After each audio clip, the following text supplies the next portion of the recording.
Friday, everybody, and welcome to your drive-by. This is where we answer your questions, a little something to think about going into the weekend. I am Chris Collins, and this is Christian. Hello, everyone.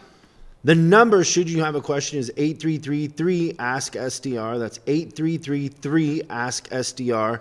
If we play your question and answer it, if your question makes the show, basically. Yeah, you get a swag bag. You can't get land on the cutting room floor and get swag. New in the swag bag are parts hold pens. And shirts. And before we go to today's question, I just want to let everybody know that our final episode of our three-part series with our coaches. So like the coaches panel is what it was, from right? Top Dog. So we had them here trapped. We lured them in with the football game, and then we trapped them, and then we recorded 3 episodes and drained all the knowledge out of them. Yes. Do you want to talk about the torture? Or no? Clients now in the field are calling going, hey, they seem like they're not as smart. It's because we drained all of the knowledge out of them for you. And the final episode goes up Monday. So if you haven't been catching those, I would go back and start, because there's kind of a little madness to it. There's an order to it. Yes. But the final and last one is Monday with Hoagie, Cliff, Grant. And some captivating stories. Oh, great conversation. Yes. We have a lot of fun too. It was easy. Okay, let's go to today's question. I have got a question about, I know you don't like asking for a diagnosis fee. You'd rather ask for a repair authorization. So, Mr. Customer, it's probably going to be like a radiator or a AC compressor. The cost from that is probably going to be around $1,500 for your vehicle. If it's less than that, great. If it's more than that, I'll give you a call and let you know. Okay? What if you don't know what if you don't know what the repair is? And what if it's not a tow-in vehicle, but a hey, can you take a look at this while they're coming in for an oil change? And the parts aren't available that day. They're 2 or 3 days out. What some advice on that? I'd really appreciate it. Josh, thank you for the question. A couple things we got to clarify. One is, you said I don't like charging for diagnosis. It's not true. I do like charging for diagnosis. Technician deserves it. In fact, we see diagnosis as its own type of labor in our training. Like, there's 4 types, right? There's diagnosis, there's maintenance, there's repair, competitive.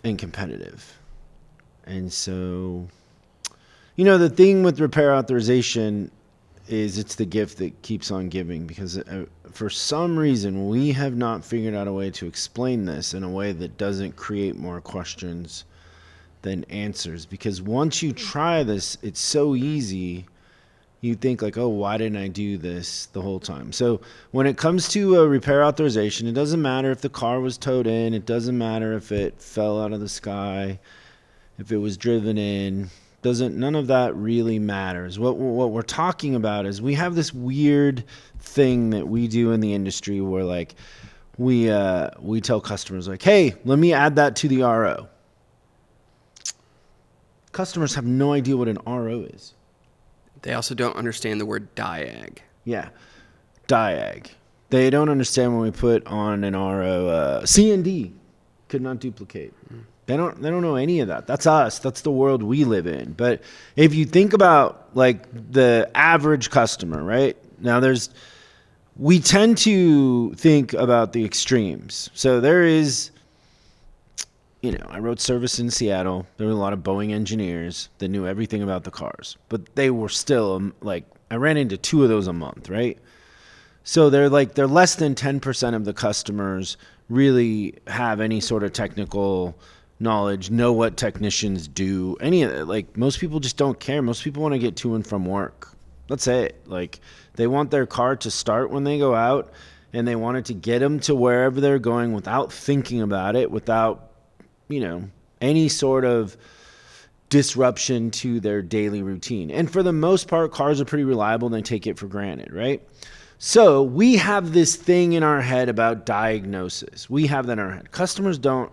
They want it fixed. And we do this thing where we make it more complicated. So we're like, hey, we got to diagnose it. Then you got to be sitting by your phone waiting for my call. Knowing when I'm going to be done. Yeah. And also, I have no idea right now, because I'm not psychic, whether you want to fix this car or not, or if you're just, I don't know, trying to see what's going on, like wasting our time, right? We don't know any of that as a service advisor. So when a customer comes in and they have a problem, if you've been writing service for more than a year for the same brand, like for example, when I was a service advisor, somebody came in with a Jetta and they said, I smell this like sweet smell inside the car.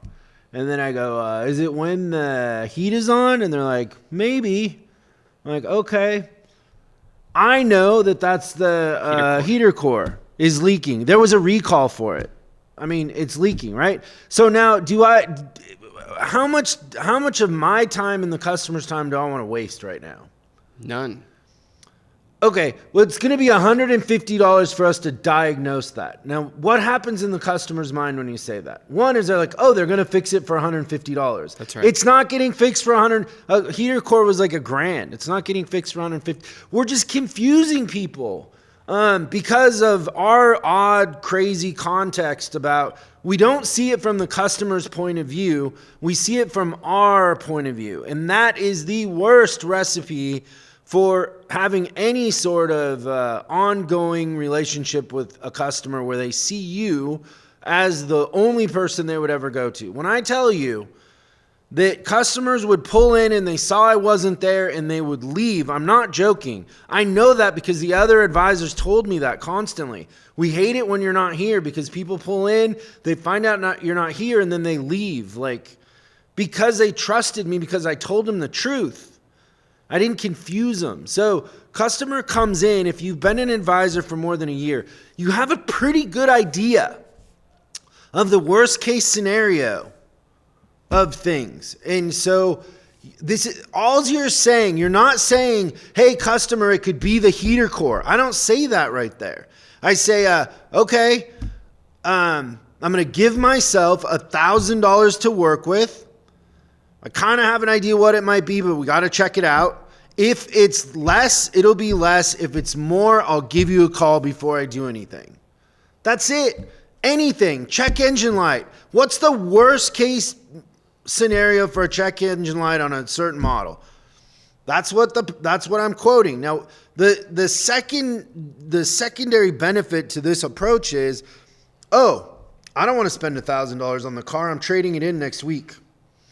Well, wouldn't I want to know that before they spend $150 on diagnosis? Yes. No. I don't for the life of me understand why this is so confusing. It's so easy. I feel like I'm getting fired up. A little bit. I kind of like it. I don't understand. Could you explain to me why people don't understand this and they get it wrong and then they mess it up and then they're like, I'm giving you came in to fix a problem. Just so happens we fix problems, but it's not free. I want to save the technician as much of pulling the car in and out, whatever. Second thing, Josh, who cares if you have the part or not? I don't understand how that's relative to anything.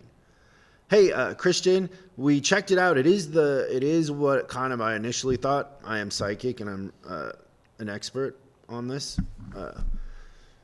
Frankly, I'm the best service advisor you'll ever have. Let's just get that out of the way right now. And I know you feel lucky on the other end of this phone. You're like, that last guy that charged me for diagnosis confused me. You seem to know what you're doing. Actually have a little insight into things. But anyways, Christian, I know that's what you're thinking, but also it is your heater core, and we got to order one. We don't have it, but it'll be here Thursday. Okay, cool. Can you walk to work? No. Okay. Well, I'll come by and I'll pick you up and drive you to work. You do that for me? No. But, yeah, that's what I would do. Well, thanks for the question, Josh. We haven't had that one in a long time, so I'm glad you asked. Like with anything, though, but what I hear is, and also when I get asked about this, is that if you want to find an exception to the rule, you can. Yeah, it feels like when people ask these questions, it's a statement. It's not a question because Yeah. you haven't tried it. Like, it reminds me a lot of the discussion of when this happens to both of us every once in a while. Is like, what do you do when it doesn't work? Is what it sounds like is what Yeah. I kind of hear. And the best thing I'd say is, why don't you give it a shot the way it's supposed to be done? And if you're not happy, you don't have to ever do it again. But if you do it and it works, you're gonna be super happy that you just cut through a lot of layers of the cake on getting customers' cars fixed. I was working on the leadership book today that's almost done, by the way. See all this gray hair? I do. Well, you've seen how hard we've been working on it. Yes. But you saw us working on it today. I did. One of the things that I wanted to add in before the Pygmalion effect is I wanted to add in the placebo, nocebo. And the point, because I was reading this book about that do you know up until the 1900s, medicine was placebo effect? I did not know that. There was no science to it. Like, it was like, oh, yeah, you eat ginger root gets rid of a common cold. There was no science to that. Like, even when they say, like, drink orange juice, it's like it affects, like, 8% of cold. Like, it doesn't fix the colds to drink orange juice. But Just got to believe it. The Florida Orange Juice Association certainly doesn't want you to know that. But there's a placebo effect in things that if you think something's going to work, and I do this to people all the time. It's a magic trick in the sense that if I make somebody believe something, I can step back and then they make it happen because they believe it can happen. If you want to make the technician's life and the customer's life easier, you can. If you believe that's possible, then you can make it happen. If you don't, then you won't. It's kind of up to you.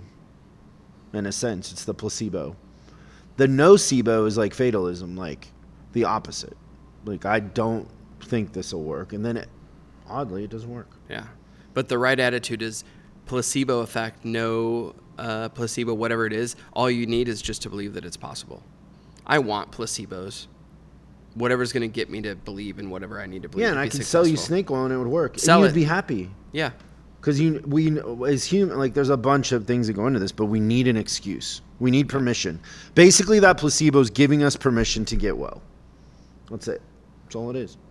Okay, Josh, thank you so much for the question.